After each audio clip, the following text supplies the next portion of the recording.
bonne semaine.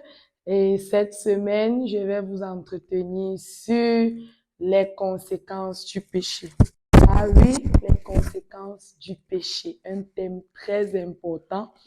Ok, en tant que païen ou chrétien, de fois on pêche.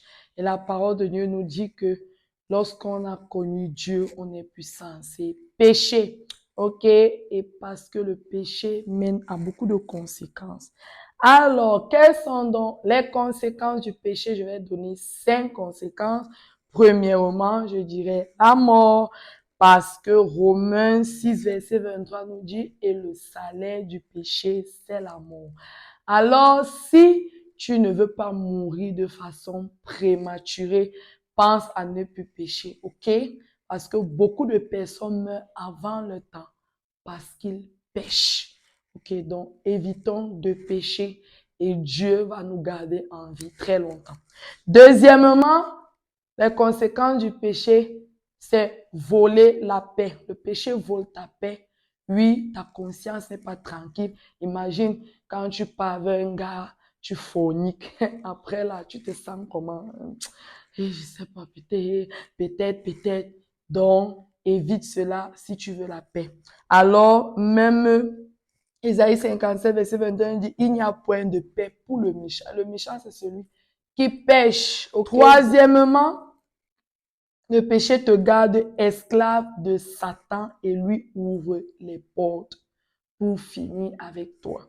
Alors, Jean 8, verset 34 nous dit, en vérité, je vous le dis, leur répliqua Jésus, quiconque se livre au péché est esclave du péché. Et 1 Jean 3, verset 8 nous dit, celui qui pêche est du diable, car le diable pêche dès le commencement. Donc, toi qui pêches, sache que tu appartiens au diable. Donc, lorsque tu constates que tu as péché, viens vite demander pardon à Dieu pour reprendre ton statut d'enfant de Dieu et garder, en fait, et fermer les portes au diable dans ta vie. Okay? Beaucoup de choses nous arrivent parce qu'on a ouvert la porte avec le péché.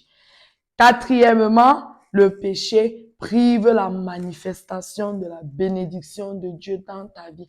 Oui, Dieu a déjà réservé des bénédictions pour toi, mais plus tu pêches, tu prives la manifestation de ces bénédictions. Alors, nous le constatons avec Romains 3, 23 qui dit, car tous ont péché et sont privés de la gloire de Dieu. Lorsque tu pêches, tu évites la gloire de Dieu de se manifester dans ta vie.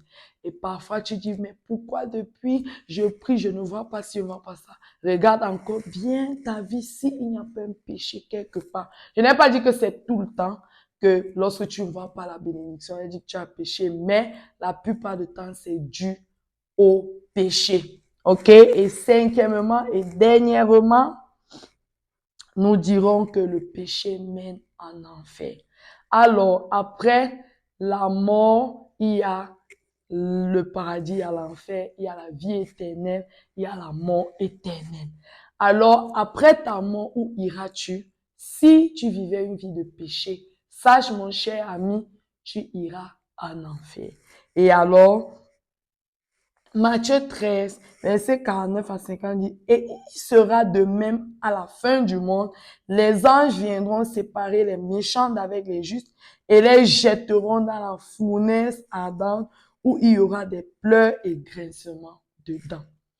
Ici, la fin de cette vidéo. Si tu vois que tu fais partie de ceux qui pêchent, alors Dieu est très miséricordieux. Il ouvre les bras et te dit, viens mon enfant, repens-toi et vis et parle des merveilles de l'Éternel. OK?